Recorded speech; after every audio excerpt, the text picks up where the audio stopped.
ආයුබෝවන් අද දුරපතේ අම්මේ තාත්තේ කොහොමද කට්ටිය හැමෝම හොඳින් ඉන්නවද හොඳයි අපි මොදේ මුලින්ම අපි දැන් මේ ගිසරේ අපි කරා 11 පාදක දුරාකාර පාදමනේ සාධක පාදම කරා අපි අද මේ කරන්න යන්නේ මේකේ දෙවෙනි කොටස මේ පොතේ පළවෙනි පොතේ අවසාන කොටස ඒ කියන්නේ වල 6 පන්ති පොත් දෙකක් තියෙනවනේ පොත් දෙකෙන් පළවෙනි පොතේ අවසානයේ තමයි මේ දුරාකාර කරන්නේ. ඊපස්සේ අපි එතනින් අපි පළවෙනි පොත ඉවරයි. ඊපස්සේ අපි ඊළඟ වීඩියෝ එක හිතලා දාන්නේ දෙවෙනි පොතේ. ඒක අපි හරි. අපි මේක බලද්දී අපි ලස්සන තියෙන පොන්චි අදහසක් අපි ඒක පොත බලලම අපි දැන් මේ පාඩම පටන් ගමු.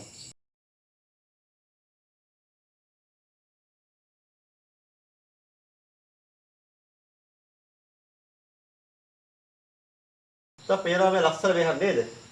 පෙනෙන මල් ගැන නොව නොපෙනෙන මුළු ගැන දිස්සන්නේ.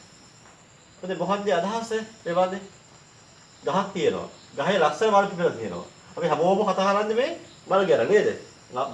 ලස්සන මලක් නේද? ඒක කහ පාටයි මේ පාටයි ලස්සන මේ ලොකුයි හරිම සුවඳයි නේද? අපි එකේ දේවල් කියනවාද? අපි ගහ ගැන තමයි කතා කරන්නේ. නමුත් අපිට ප්‍රධාන දේ අපිට අමතක වෙලා තියෙනවා. ඒ මොකද්ද? මේ ගහේ තියෙන මේ මුල ගැන. ඔය මුලපොදේ සාමාන්‍ය මේ වගේ ගැඹුරු මුලක් තියෙනවා මේ ගහ ඉතාමත් ශක්තිමත්. දැන් සමහර ගස් තියෙනවා ගහ විශාල වුණාද මේකේ තියෙන මූල පද්ධතිය ඉතාමත් මේ හරිම මේ සරලයි. සැහැල්ලුයි. එහෙම තමයි මොකද වෙන්නේ? පොඩ්ඩක් පුලම් පාරක් එද්දි මොකද මේ ගහ සම්පූර්ණ කඩා වැටෙනවා. ඉතින් අපේ ජීවිතේ පුතේ ඔහොමමයි. අපි සාමාන්‍යයෙන් මේ සාමාන්‍ය දේවල් පස්සේ යනවා. එක එක ලෞකික දේවල් පස්සේ යනවා. එක එක මේ රත්තරන් බදු, ඇඳුම් පැළඳුම්, යාන වාහන, හෑන්ඩ්ෆෝන් අරම්මන ඒ පස්සේ යනවා. අපි තමයි ශක්තිමත් අත්විවරමක් අපි හදාගත්තොත් අපේ ජීවිතේ අනාගතේ සාර්ථක වෙනවා. උදාහරණයක් කිව්වොත් උදාහරණ මේ සාමාන්‍ය පාසල් කාලයේ සාමාන්‍ය ඕරෝ විභාගෙ වෙද්දී අවුරුදු 16යි. අපිට මේ A level වෙද්දී අවුරුදු 19යි කියලා. තව අවුරුදු අපි අවුරුදු 70 ජීවත් වෙනවා කියලා. එලා අවවාසයෙන් අවුරුදු 50 පොඩි ජීවත් වෙන්න ඕන. පාසල් කාලේ පස්සේ. එතන මේ අවුරුදු 50 පොඩි ජීවත් වෙන්න නම් මේ පාසල් කාලයේ හොඳින් පුතාලා අධ්‍යයනය කරන්න ඕන. ඉගෙන ගන්න ඕන. ශක්තිමත් මුලක් මේ වගේ අපි මූල පද්ධතිය අපි ඇති කර ගන්න ඕන. මුල ශක්තිමත් වුණොත් මේ ගහ කොච්චර මේ පුරම් පාරාවත් මේ ගහ නොසැලී තියෙනවා. හෙන්දෙන්නේ නැහැ. මාන ශක්තිමත්. එහෙනම් අපි තමයි මේ වගේ ලස්සන මල් ගැන හිතන්න නැතුව නොපෙනෙන මුල් අපි ශක්තිමත් කරගමු. එහෙනම් අපේ අනාගතයේ අපේ තියෙන මොනවද මේ? වැලියුස් කියන්නේ මොකද්ද අපේ තියෙන මේ සාරධර්ම. මුලධර්ම අපි දියුණු කරගන්න. අපි අම්බසාතලට මේකදී සලකන්න ඕන. නේද? අපි මේ අපේ ගුරුතුමෝ මේකදී සලකන්න ඕන. සමහර අය මේ අපේ හිත උදාහරණයක් ඕරෝ විභාගයේ මේසනේ ගත්ත සමහර අය සමහරට ආයේ තව භාෂාවෙන්දී අපිව අමතක වෙනවා. නේද? ඉතින් සාමාන්‍ය මේ දෙයක් ඒ කියන්නේ මම මේක පොදුවේ වෙන දෙයක් මට උර දෙයක් නෙමෙයි සාමාන්‍ය පොදුවේ සාමාන්‍ය එහෙම තමයි සරල කියන්නේ. අර ඒ වෙලාවේ තමයි ඊට පස්සේ ආයේ අපිව මිනිස්සු අපිව අවබෝධ කරනවා. අවශ්‍ය දේ ගත්තේ පස්සේ ඒ පහුගිය අතීතයේ සමහර අය අවබෝධ කරනවා. ඒක හොඳ දෙයක් නෙමෙයි පුතේ. අපි එන හොඳ යහපත් වෙන්න ඕන අපි අතීතය ගැන අපි අතීතයේ අපි කවුද උදව් කෙරුවේ කවුද අපි මහන්සි වුණේ අපි විශේෂ අම්මා තාත්තලා අපි මහන්සි වුණා. සමහර ලොකුලා පුතාලා බල හරන්නේ. අම්මලා තාත්තලා ගිහින් දාලා මහලු බදමක. එන්න මොහෙලා තියෙන්නේ. ඒක පුතාලා මේ අතීතය ගැන සම්පූර්ණ අයින් කරලා. පස්සේ ආපු කෙනෙක් ගැන තමයි වෙදපුර මේ හිතන්නේ. අතීතයේ අය ගැන හිතන්නේ. ඒක වැරදි. මේ වගේ අපි නම් හොඳ ශක්තිමත් මේ වගේ මූල පද්ධතියක් ඇතිව ගහ නිර්මාණය කෙරුවොත් අපි හැම පැත්තෙම අපි මේ සාර්ථක වෙනවා. මම ප්‍රාර්ථනා කරනවා මේ වගේ මල් ගැන හිතන්න නැතුව අනවශ්‍ය දේවල් ගැන හිතන්න නැතුව හොඳ අනාගතයේ වැදගත් වෙන මේ ශක්තිමත් මුල් හදාගන්න පුතාලා හොඳින් මහන්සි වෙන්න. හැම විෂයක්ම හොඳින් මේ අධ්‍යයනය කරන්න. මේ කාලේ වෛරස් උනත් පුරාතර මහන්සි වෙන්න. ඒ කියන්නේ වැඩ කරන්න වීඩියෝස් බලලා ඒකේ තේරුම අරගෙන හැමදේම කරලා ලොකුලහම හොඳ ලක්ෂණ ගහ වෙන මේ ලෝකෙිතම සුවඳ හඹන ලස්සන මේ සේවය කරන ඔයගේ මේ පුතාලා මේ ඔරායින් නිපදවන ඵල ඔරායි නිපදවන මේ අපේ පරතුරු එළවලු ඒ වගේම මේ නිෂ්පාදන වලින් මුළු ලෝකෙම සත්‍යවත් කරන්න එයාට ආහාරය වෙන්න හැමෝම උත්සාහ කරන්න. මගේ ඉල්ලීම තමයි මම ඒ දේ එනවා. එලා අපි එනවා පාදව කතා කරමු එනවා. හැමෝටම ප්‍රාර්ථනා කරනවා මේ වගේ සත්‍යවත් මේ මුලක් සහිත ගහ අපි නිර්මාණය කරගමු.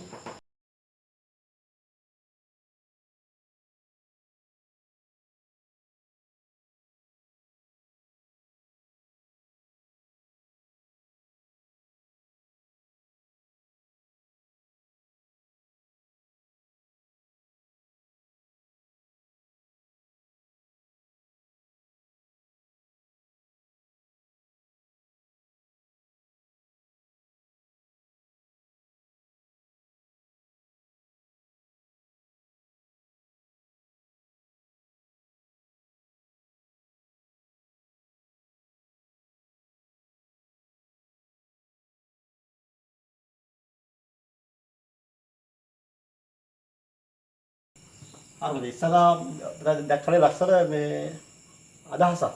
ඒක කියනවා අපි බොහෝ අය දකින්නේ ලස්සන පැතරේ. දැන් විතර පුතාලා බිනද කියනවා මොකද මල් ගහ. මල් ගහ එකම ලස්සන මල් පිපෙන එකපාරම සේරම මල් මේ ගහ විනාශ වෙනවා. මොකද හේතුව? ගහේ මුල අප්සෙට් ගිහිල්ලා. ගහේ මුල විනාශ වෙලා. නේ? මේ පැහැදිලි විදිහට පේන්නේ නැහැ අපේ මල් හැදෙන්නත්, ගෙඩි හැදෙන්නත් මුල හොඳින් තියෙන්න ඕන. එතකොට ඒකේ අදහස් කරන්නේ පුතාලා හොඳ හොඳ අත්විවරමක් දැම්මොත් තමයි වල ජීවිතේ සාර්ථක වෙන්නේ. ඒ දැම්මින පුතා හොඳින් ඉගෙන ගන්න කියන්නේ ඒ හින්දායි. තාත්තාම සලහන කියන්නේ ඒ හින්දාමයි. අපි ලස්සන අත්විවරමක් දැම්මොත් තමයි ලස්සන ගියා හදාගන්න පුළුවන් වෙන්නේ. පුතා කැම්පස් යන්න ඕන, ඊපස්සේ උපාධි ගන්න ඕන, ඊපස්සේ ආචාර්ය මහාචාර්යවරු වෙන්න ඕන. පුතා මේ 6 පන්ති ළමයි හැටියට ඔය දැම්මින හොඳ අත්විවරම් දාගත්තොත් හොඳින් ඔයාලා ඉගෙන ගත්තොත් පුතාගේ ජීවිතය අනිවාර්යයෙන්ම සාර්ථක වෙනවා. ලොකුලහම අම්මා තාත්තලා දෙයියන් හොදේ පුළුවන් සලකන්න. තාත්තා අම්මලා දැන් වර දුක් විඳිනවානේ. ලොකුලහම තාත්තා අම්මලා ෂෝක් එකේ ලස්සනට හොඳ කාමරේ තියලා කෑබී වල මේ ළඟ දීලා නේද? හොඳ පුළුවන් සලකන්න. පුතා එන්නේ ඒ දේ වර ඔළුවේ තියෙන්න ඕන. අපි තාත්තා අම්මලා අපේ ජීවිතේ එකම සම්පත කියලා හැමෝම හිතා ගන්න ඕනේ. ඒ වගේ ගුරුවරු නේද? ඉස්කෝලේ ගුරුවරු, ඒ වගේ පුතාට මේ අපි වගේ වර තමයි අධ්‍යාපන ගුරුවරු වර ආදරය කරන හැමෝම ආදරේ බලා ගන්න ඕන. සෝවා විවාහ වෙනවම, පීතු බල්ලව, කල්ලා සොහොරියව, ඒ වගේ හැමෝම බලා ගන්නවා. පැහැදිලි නේද? ඒ තමයි මේ අදහස තේරුම. පුතාලා හොඳ අත්විවරම් දාගන්න සත්‍යවත් මුල් වුණොත් විශාල ගහක් හැදිලා මුළු ලෝකෙටම පුළුවන් හේවලා දීලා මුළු ලෝකෙම පුළුවන් සපවත් කරන්න පුළුවන්. හොඳයි. අපි යමු එහෙනම් පාඩම කියනවා. ගුණාකාර. මොකද ගුණාකාර කියන්නේ මොකක්ද ළමයි? ඇත්තම ගුණාකාර කියන්නේ පුතාලා දාලා චක්‍රේ නේද? චක්‍රේ අපි කියනවා මැතමැටිකල් ටේබල් නේද? ගණිත චක්‍රේ නේද? ගුණාකාර කියන්නේ මේකයි. නේද? ගුණනවගු. ඒ දෙවලක් චක්‍රේ, තුන්වලක් චක්‍රේ, 5 times, 4 times නේද? ඒ තමයි ගුණාකාර කියන්නේ. අපි උදාහරණයක් දෙකේ ගුණාකාර. දෙකේ ගුණාකාර. අපි කියනවා මොනවද? multiples of 2. මොනවද දෙකේ ගුණාකාර? 2 4 6 8 10 33 දැන් මේ අයිය අපි මේ සීමාවක් නෑ පුතේ ඉවරයක් නෑ අනන්තය වෙනවා යනවා මරණකම් යනවා පුතාලා අර ලස්සන ගහ හැදුවේ ගහ ළමයි මේ ඒ ගහට වැඩිය මේ ඊට වැඩි විශාල ගුණාකාර ප්‍රමාණයක් තියෙනවා ගහ විශාල වෙනවා විශාල ප්‍රමාණයක් ඒකේ ගුණාකාර ප්‍රමාණය වැඩි වෙනවා අපි පහේ ගුණාකාර කියලා අර පහේ ගුණාකාර 5 10 15 20 වගේ ගුණාකාර. අපේ 100 ගුණාකාර කියන මොනවාද? 100 ගුණාකාර. multiples of 100, 100, 200, 300, 400, 500 like this, no? හරි. those are we call multiples. එතන මොකක්ද ගුණාකාර කියලා අපි මේ හැදීමේ බලමු. පුතාලේ හැදීමේ කොට පෑනේ ලස්සට යාන්න ඒක තේරුම් ගන්න මොකක්ද මේ ගුණාකාර කියන එකේ පැහැදිලිවම ඒ හැදීමේ තියෙනවා.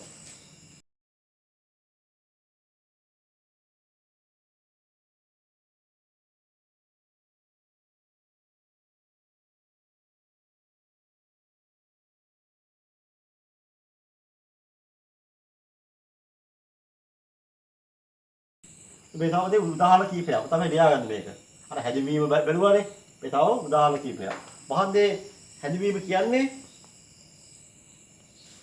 හැදීම කියන්නේ මේ තමයි හැදීම. 6 ගුණාකාර. 6 චක්‍රේ. 8 ගුණාකාර 8 චක්‍රේ 8 times 6 times. හරි. තව දෙයක් තියෙනවා. පොතේ ඔය අපිට 6 කියන එක ගුණාකාරනේ. එහෙනම් අපිට 24 කියන එක 6 ගුණාකාරයක් නම් 24 6 බෙදපුවාම උත්තරේ කියෙන්න ඕනේ 4ක් වෙන්න ඕන. 30 කියන්නේ 6 ගුණාකාරයක් නම් if 30 divided by 6 what's answer 5. 32 කියන්නේ 8 ගුණාකාරයක් නම් 32 8 බෙදපුවාම කීයද උත්තරේ 4 වෙනවා. if 40 is a multiples of 8 then 40 divided by 8 what's answer 5. එතකොට අපි තවත් පුළුවන් ලියන්න ලස්සන හැදිවීමක් කිසියම්යි සංඛ්‍යාවක් ගුණාකාරයක් නම් අනිවාර්යයෙන් මේ සංඛ්‍යාව අදාළ ගුණාකාරය බෙදපුවහම ලැබෙන්නේ පූර්ණ සංඛ්‍යාවේ උත්තරයක්. If any multiples divided by that multiples the final answer should be whole number. ඒකත් අපි හැදිවීම මේ ආකාරයෙන් පොත ලියා ගන්න දෙහරන්නේ. ඒක දැන් වැටේ ස්ක්‍රීන් එක වැටේ ඒක අනුව ඒක ලියා ගන්න අපේ ඊළඟ හැදිවීම.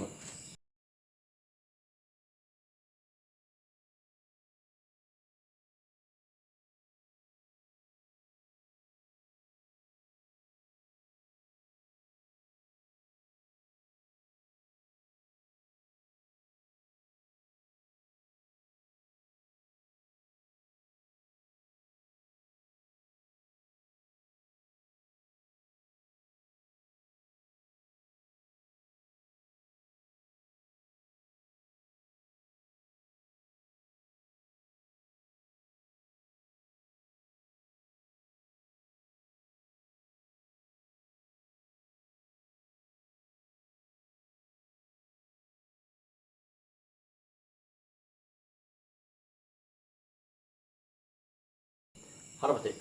ප්‍රශ්නාංක 12 අපි සාධක පාදමේ ප්‍රශ්න 11 සාකච්ඡා කරා. දැන් මේ 12 ගාන පළමු 7 ගුණාකාර 6 කියන්න. write the first multiples of 7. එහෙනම් අපලා 7 ගුණාකාර 7ක් චක් කරේ කියලා බලන්න. 7 1 1 7 2 14 7 3 21 7 4 27යි චක් කරේ. එහෙනම් 7යි 7 14 21 28 35 42. හරිනේ නේද? 7 6 42යි. 7 6 42යි. 13 වෙනි එක. 25ට වඩා විශාල 6 ගුණාකාර 5 නියන්න. more than 25 නේ. 25 වැඩි බලන්න එන්නේ බලමු අපි බලමු 6 ගුණාකාර 6 12 17 24 30 36 42 48 54 60 ඔය කියන්නේ පළමු 6 ගුණාකාර කීයද 10. දැන් බලන්න මේ කියන දේ 25 වැඩි වෙන්න ඕන. එහෙනම් මේ 6 එනවද? නැහැ. 12 එන්නේ නැහැ. 17 එන්නේ නැහැ. 24 එන්නේ නැහැ. 25 වැඩි කියන්නේ 30 එනවා. 30යි මේ ඔක්කොම එනවා. ඔක්කොම එනවා කීයද අහන්නේ? තව තියෙනවනේ. අහන්නේ මොකන්ද? අහන්නේ 5යි අහන්නේ. එහෙනම් මොකද එන්නේ? 30 එනවා. 36 එනවා. 42 එනවා. 48 54 ගුණාකාර 5යි අහන්නේ. 1 2 3 4යි 5යි. පැහැදිලිද පුතේ? ප්‍රශ්නාංක 14. එකේ සිට 56 තෙක් අතේ ගුණාකාර සියල්ල ලියන්න. 8 types. කීයද 8 types? 8 16 24 32 40 48 54 60 54 නේද? 8 types නේ? 8 types 56 නේ? 56. තෙක් විදිහට තෙක්නේ. තෙක් කිව්වම අනිවාර්යයෙන්ම දක්වා කිව්වොත් 56 අයිති වෙන්නේ නැහැ. තෙක් කිව්වොත් 56 අයිති වෙනවා. to to from to from to විවහම ඒ තෙක් කියලා අදහස තමයි එන්නේ. හරි. ප්‍රශ්නාංක 14 පාරසරියක. 5 සහ 6 යන සංඛ්‍යා දෙකේම ගුණාකාර වන සංඛ්‍යාවක්. 5 හා 6 ළමයි. එහෙනම් 5 සහ 6 යන සංඛ්‍යා දෙකේම ගුණාකාර කීයද ලියන්න ඕනේ? 3ක් ලියන්න ඕනේ. දැන් මෙහෙම කරමු. මම පුංචි උදාහරණයක් කියන්නම් මෙහෙම දෙයක්. පොත තේරුම් කරගන්න මේක. එකපාර උත්තරේ කියන්නේ නැතුව මම බඳ මෙහෙම කියන්න අපතේ. අපි ඉස්සරහ බලමු 5 ගුණාකාර බලමු එහෙනම්. 5 ගුණාකාර multiples of 5. multiples of 5. බලන්න 5 ගුණාකාර 5 10 15 20 25 30 35 45 60 මේ 5 ගුණාකාර. දැන් බලමු 6 ගුණාකාර multiples of 6 6 12 17 24 30 36 42 48 54 60. හරි.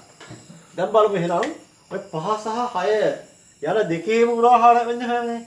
දෙකේම ගුණාකාර වෙන්නේ 5 තියනවද නැහැ. 10 නැහැ දෙකේම 15 නැහැ. 17 නැහැ 24 නැහැ. දැන් දෙකේම ගුණාකාර තියෙන්නේ 30 තියනවන්න. 30 එක ගුණාකාරයක්. වෙන ඒ වගේ බලන්න දෙන්නේ. සමාන ඒවා. කීයද? 60. ඔන්න. එහෙනම් එකක් කීයද? 30යි. අනිත් එක අපතේ 60යි. එහෙනම් මේ මොන ගුණාකාරද මේ?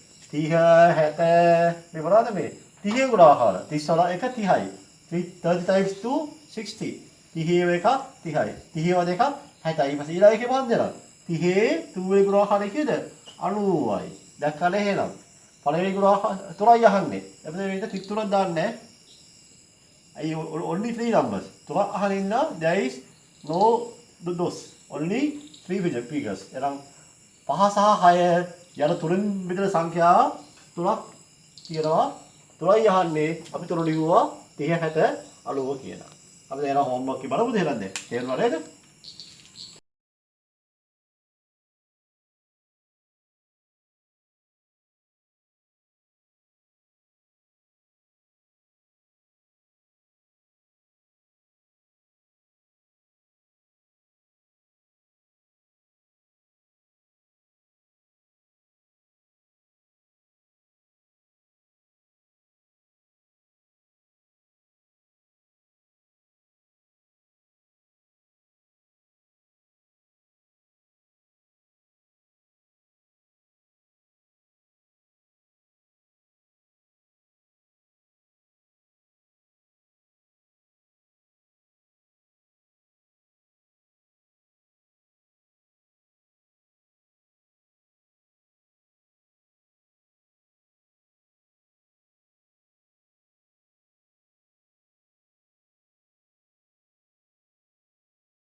තමයි පස්වෙනි මාතෘකාව තමයි භාග්‍යතාවය.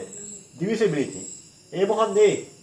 භාග්‍යතාවය කියන්නේ කිසියම් සංඛ්‍යාවක් තවත් සංඛ්‍යාවකින් ඉතිරිලතු බෙදෙන අවස්ථාව. ඒක කිසියම් සංඛ්‍යාවක් තවත් සංඛ්‍යාවකින් ඉතිරි නොබෙදතු බෙදෙන සංඛ්‍යාව. අපිට ඒකේ හැදින්වීම බලමු තව පොඩ්ඩක්. මේ උදාහරණේ බලමු. හරිද? 20 කියන එක 20 කියන සංඛ්‍යාව 4ෙන් බෙදනවා නේද? ඒලම 5යි. නේද? answer is 5. What is the remainder? Remainder means y. No remainder. 120 divided by 5. What's the answer? 24. No remainder නේ. එහෙනම් කිසියම් සංඛ්‍යාවක් 2කින් 5න් 10න් බෙදෙන විදිහ තමයි මේ 6 පද්ධතිය සාකච්ඡා කරන්නේ. ඔය 7 පද්ධතිය ගියාම සංඛ්‍යාව 3ෙන් බෙදෙන විදිහ, 4ෙන් බෙදෙන විදිහ, 9ෙන් බෙදෙන විදිහ, 3ෙන් 4ෙන් සහ 6ෙන් 9ෙන් මේ ආකාර 4 සාකච්ඡා කරනවා 7 පද්ධතියේදී. Then this grade we are going to do examine whether the number is divisible by 2 or 5 or 10. කිසියම් සංඛ්‍යාවක් 2න් 5න් 10න් ඉතිරි නැතුව without no remainder බෙදෙන විදිහ තමයි මේ භාගිතාවයේ පාඩමේදී අපි සාකච්ඡා කරන්නේ. අපි දැන් බලමු වෙලා ඒකේ හැදින්වීම.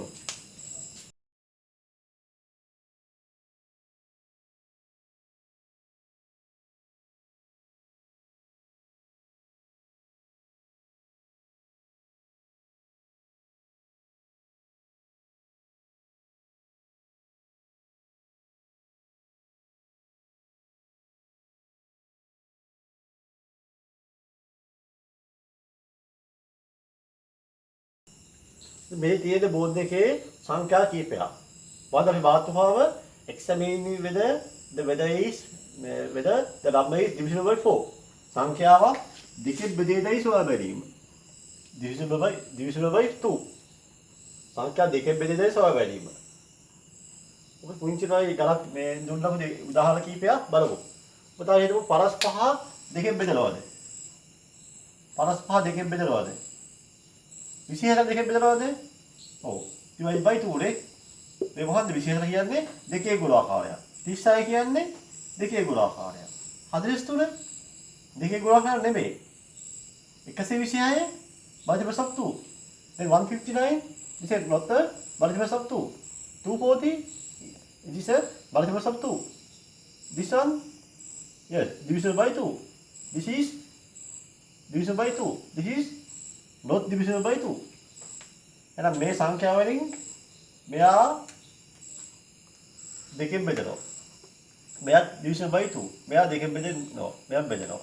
මෙයා බෙදෙනවා. මෙයා බෙදෙනවා. මෙයාත් බෙදෙනවා. ඇයි මෙතන අනිත් එක බෙදෙන්නේ නැත්තේ? මෙන්න මේකද හේතුව.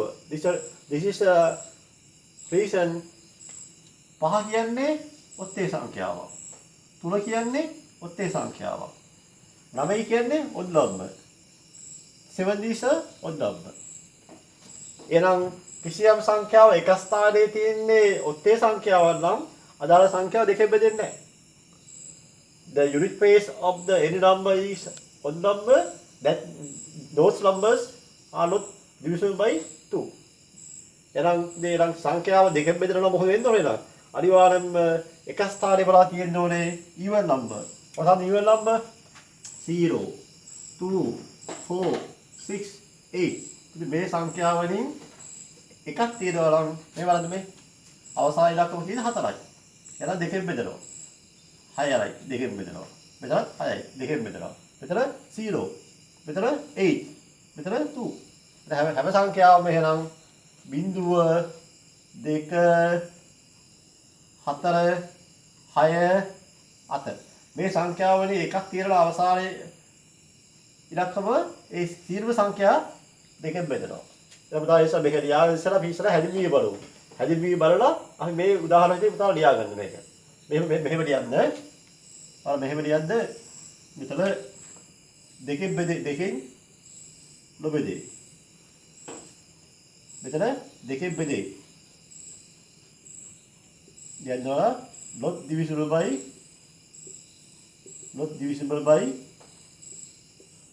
2.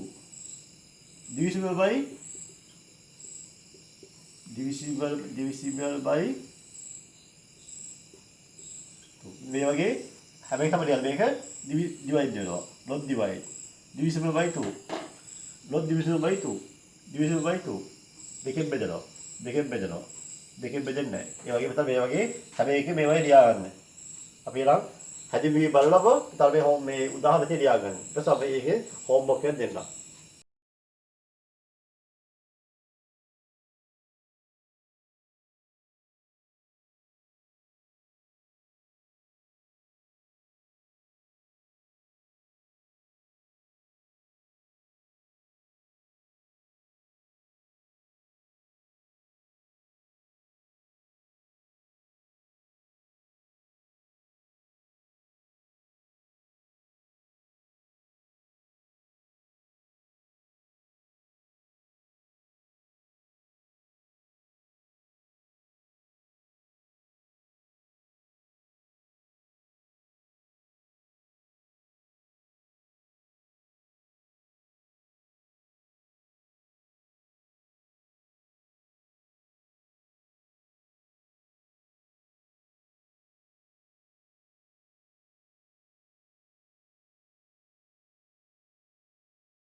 අර දැන් වෙලාව කීයද?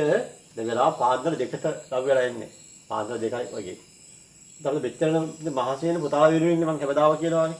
එතකොට මම මේ වීඩියෝස් මම දාන්නේ අපිට දෙවිලි වාරේ දැන් මේ වෙද්දි අපි දැන් මේ වෙද්දි ස්කෝර් පටන් ගන්න දැන් මාසයක් විතර ඉවරයි. ස්කෝර් පටන් ගත්තා නම් අපේ 20නේ. අද බැයි 22 නේද? ඒ හින්දා මාසයක් විතර වැඩි. මේ විදිහට අනිවාර්යෙන් පාඩම් අපි 3-4ක් කරන්න ඕන. ඉතින් අපිට මේ යන්නේ තුන්වෙනි පාඩම. අපි ඇත්තම හොඳයි තව ඉස්සරහට අපිට මේ අතේ පන්ති හයේ පන්ති ඉඳන් මම වැඩිපුරම පීඩනයක් දෙන්නේ නැහැ. මොකද අර තා පුංචි හින්දා පොත ඉච්චර ලොකු පාඩම් ප්‍රමාණයක් නැති හින්දා අපිට ඉච්චර අමාරු පාඩම් නෙවෙයි තියෙන්නේ. හින්දා අපි පොත් මම දාන්නම්. මම නම් මුලින්ම මේ දැම්මේ අපේ පන්තියට බලන්න තමයි දැම්මේ.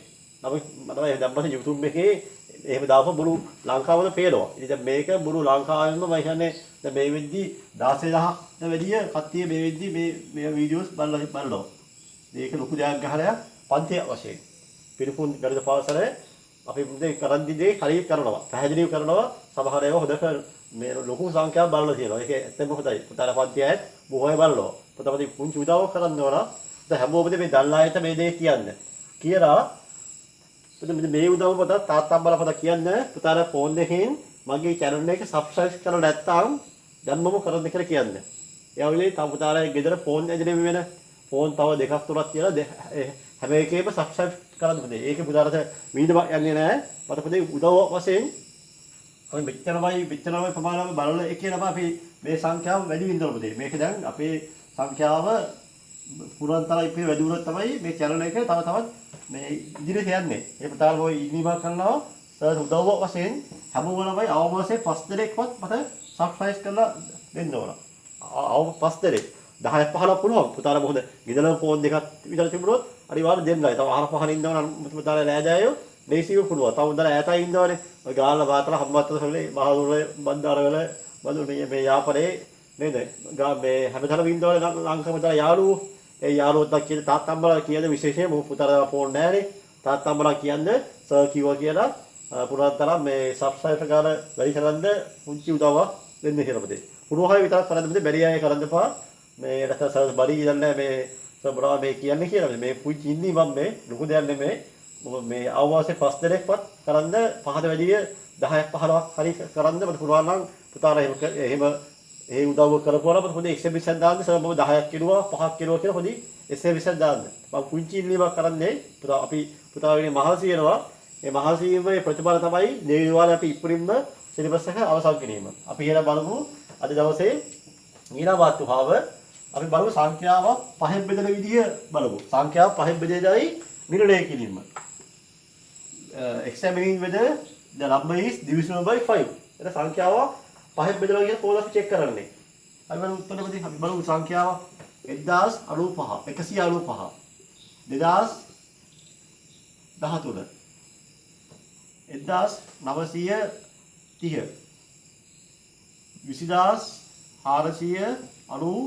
20497 15000 15000. හරි.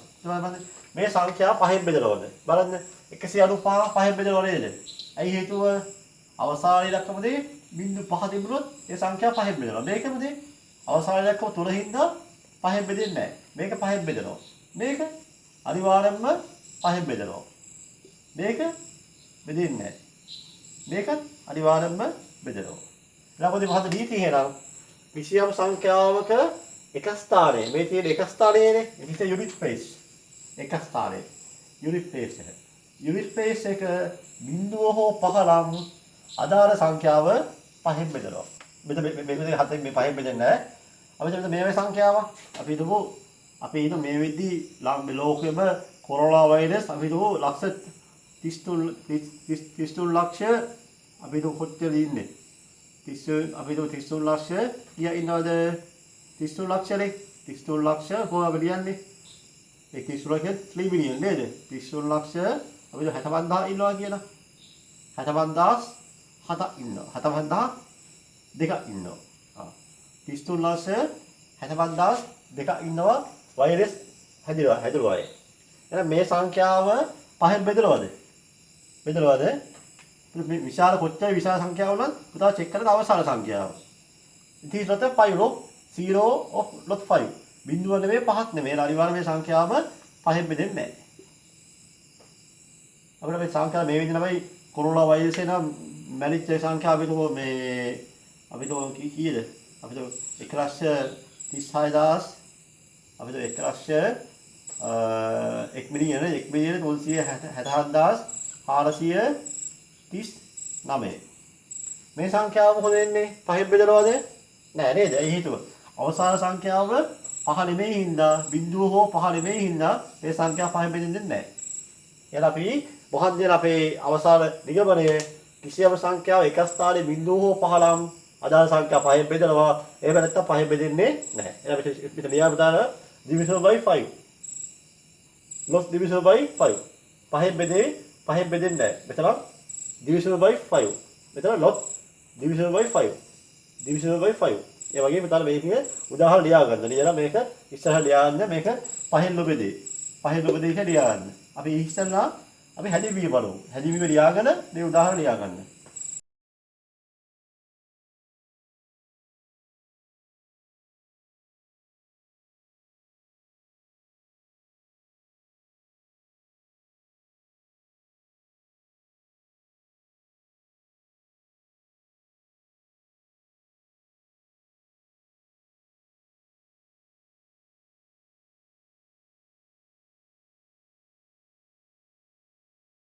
දැන් සර්වර් මේ කිවි උදාහරණයක් නෙමෙයි මෙච්චර ගානක් බැලුන්නේ නැහැ. තාම බැලුනේ 3 ලක්ෂ ගානක් වෙලා තියෙන්නේ. මේ නිකන් සර්වර් උදාහරණයක් ගත්තේ මෙච්චර මේ ප්‍රමාණයක් නරනවා කියලා. සාමාන්‍ය අපි ප්‍රාර්ථනා කරමු එහෙම ප්‍රමාණයක් නැහැ කියලා දෙයි. නමුත් මම 1917 ද කියලා මේ ස්පැනිෂ් මේ ප්‍රූෆ් කියලා උගලක් හදලා කෝටි ගානක් මිනිස්සු මැරුණා. ඉතින් ඒ 1917 ස්පැනිෂ් ප්‍රූෆ් කියලා. අපි දැන් මේ විදිහට අපේ ලංකාව තාව බැලලා තියෙන්නේ 9 දෙනා. ඒක 0.85 මේ වගේ ගානක් තමයි මේ මම ලෝකෙම බලපුවහම මේක මම ඉහළම අගයක් මම ඉහන්නේ. ඊටවලමයි අපි ඇත්තම අගය කරන්නේ අපේ ප්‍රදේශ අපේ සෞඛ්‍යාංශ සහ සියලු ජනාව අපදායතුළු සියලු ජනාව මේ සියලු දේ කරේ අපේ රට බේරගන්න. ඒත් අපි හැබෝ වෙලා මේ තැනදී කැප වෙලා අපි මේ අසනීපේ සුව වෙලා අපි ඉක්මනින් ඉස්කෝලෙන් අපි ප්‍රාර්ථනා කරමු එහෙනම් අපි යමු අවසාන බාතුමාවද සංඛ්‍යාව 10 බෙදෙදයි කොහොමද අපි චෙක් කරන්නේ? සංඛ්‍යා 10 බෙදෙදයි චෙක් හරිම ලේසි. ඉතින් බලන්න 10 කියන්නේ බලන්න 10 ගුණාකාර. 10 20 30 40 50 sorry 10 70 80. ඉතින් බලන්න මේ හැම එකේම අවසාන ඉලක්කය මොකක්ද එනවා? බිඳුව 0 එලා if unit place එක 0 නම් අනිවාර්යයෙන්ම අදාළ සංඛ්‍යාව 10 බෙදනවා. එතකොට ඒ අනුව 1999 10 බෙදනවද? නෑ නේද? ඒ අවසාන ඉලක්කම බිඳුව නෙමෙයිනේ. මේක not divisible by 10. 2,96,372. මොකද මේ අවසාන ඉලක්කමනේ? 2. එහෙනම් මේ 10න් බෙදනවද? නැහැ. අපි කියමු මිනියන් 10 මිනියන් මෙහෙම බෙදුම් මේ වගේ සංඛ්‍යාවක් බලවමු. මේ වගේ සංඛ්‍යාවක් තියෙනවා. මේ වගේ සංඛ්‍යාවක් තියෙනවා. මේ සංඛ්‍යාව 10න් බෙදනවද? කියමුද මේ 10න් බෙදනවද? yes. ඇයි? අවසාන ඉලක්කම බිඳුව හින්දා අනිවාර්යයෙන්ම 10න් බෙදනවා. ඒක හරිම ලේසි. කිසියම් සංඛ්‍යාවක එක ස්ථානයේ බිඳුව නම් අනිවාර්යයෙන් මේ සංඛ්‍යාව 10න් බෙදනවා. අපි ඊළඟට මේක හැදෙමිව බලලා මේ උදාහරණ දෙක ලියාගමු. මේ ඉස්සලාම් බව කරන්නේ පහේ ගුණාකාරය. අපිට බලන්න මෙහෙම තවත් ලේසි කරලා කියලා දෙන්නම්. බලන්න පහේ ගුණාකාරය 5 10 15 20 25 30 35. ඒක පැහැදිලි පේනවා අවසාන යුනිට් ප්‍රේස් එක කීයද? 0.5 0.5 0.5 0.5 0.5 තමයි පහෙන් බෙදලා නම් තීරණය වෙන්නේ. 10න් බෙදලා නම් වෙන්න ඕනේ අවසාන ඉලක්කම බිඳුවල විතරයි ඉතින් 10න් බෙදන්නේ. මේ හෝම්වර්ක් දෙන්න ලොකු දෙයක් නැහැ. ක්ලාස් වර්ක් දෙන්න ලොකු දෙයක් නැහැ. උදා තේරුම් ගන්න ඕන මොකන්ද? කිසියම් සංඛ්‍යාවක් එක ස්ථානයේ බිඳුව තිබුණොත් අනිවාර්යයෙන් මේ සංඛ්‍යාව 10න් බෙදනවා. අපි එනම් අදාළ මේ හැදීමීම ලියාගමු. ලියලා මේ උදාහරණ කිය පොඩ්ඩක් ලියා ගන්න. එහෙනම් මේක මොකන්ද? මේ තමයි 10න් බෙදෙන සංඛ්‍යා. කියන්නේ මේක those numbers are divisible by 10. 10න් බෙදෙන සංඛ්‍යා. මේ 10 ගුණාකාර. ලියන්න මෙහෙම 10 ගුණාකාර. 10 ගුණාකාර සියල්ලම 10න් බෙදනවා. multiples of 10. හරි. 10 20 10 වෙනවා. එහෙනම් 1999 ලියන්නේ නම් not divisible by 10. 10න් නොබෙදේ. මෙතන 10න් නොබෙදේ. මේක 10න් බෙදේ.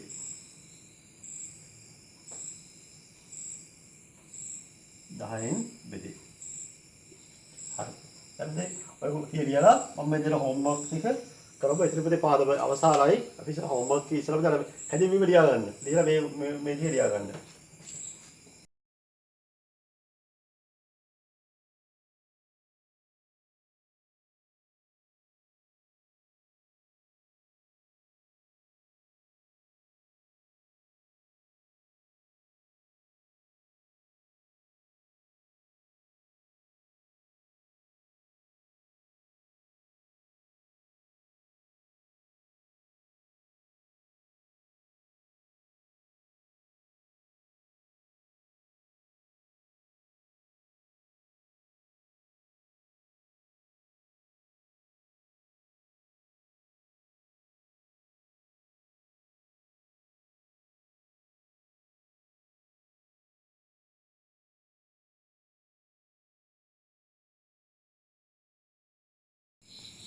අර තපියලා මේ පාඩම අදින් ඉවරයි. දැන් ඔයාලේ අච්චු පොතේ පළවෙනි පොත ඉවරයි. දැන් දෙවෙනි පොතේ අපි පාඩමින් අපි ලබ සතියේ ඊට සතියේ හැමදෙමු. පුතාල හැමෝම මහසි වෙන්න මේ කල වීඩියෝස් හැමෝම බලන්න ඕන. යාළුවන්ට කියන්න මේ සමහර අය සමහර ලියලා වගේ පේනවා. සමහර අය මේ කතා හරියට සමහර ලියලා නෑ වගේ. දැන්ලා පොත කියන්න පුතාල මේ පන්ති ආමර කියාය පන්තියෙන් දැටි ඕනම යාළුවෙක්ට මේක වීඩියෝස් බලන්න පුළුවන්. දැන් ලංකාවේ ඔක්කොම අය බලලා පුතාල ඉස්කෝලේ අය අනිත් අය බලන්න පුළුවන් දෙන්නේ. පස්සෙන් හැමෝටම කියන දේ ඒ තාත්තා බලත කියන්න මොනවද තරම් පුතාල වීඩියෝස් එක හරියට ඔක්කොම ලියා ගන්න ඕන. තාත්තා පොත චෙක් කරලා දෙන්න පුළුවන් නම් චෙක් කරලා පුතා පුංචි ඉන්න පොඩ්ඩක් ඔය කරලා පොඩ්ඩක් චෙක් කරගන්න වෙනවා. චෙක් කරලා ඒවා හරියට ලියා ගන්න. ඊළඟ අපි පන්ති අපි පට ගත්ත පස්සේ අමාරු දේවල් තියෙනවා සාකච්ඡා කරමු. එතන හැමෝටම වෙනවා අපි ආයෙ නැවත හමු වෙනකම් අපේ ලංකාවේ සුවයි අපි ඉක්මනින්ම ඉස්කෝලේ යන්න පුළුවන් අවස්ථාව ලැබෙයි. මම පුතාලට දැම්මම යන්න බැරි වුණත් අපේ ලොකු අයියලා කාට ඉස්කෝලේ යන්න අවස්ථාව ලැබෙයි. අපි ඒ වෙලාවම හැමෝටම තාත්තා හමු වෙනවා. සුවය දේශවිතයි පෙරවල් සම්මයි. අප ගණිත පාසලෙන් මුදා හරින වීඩියෝ සියල්ල එසැනින් නැරඹීම සඳහා අපගේ චැනලය සබ්ස්ක්‍රයිබ් කර බෙල් අයිකන් එක ක්ලික් කරන්න.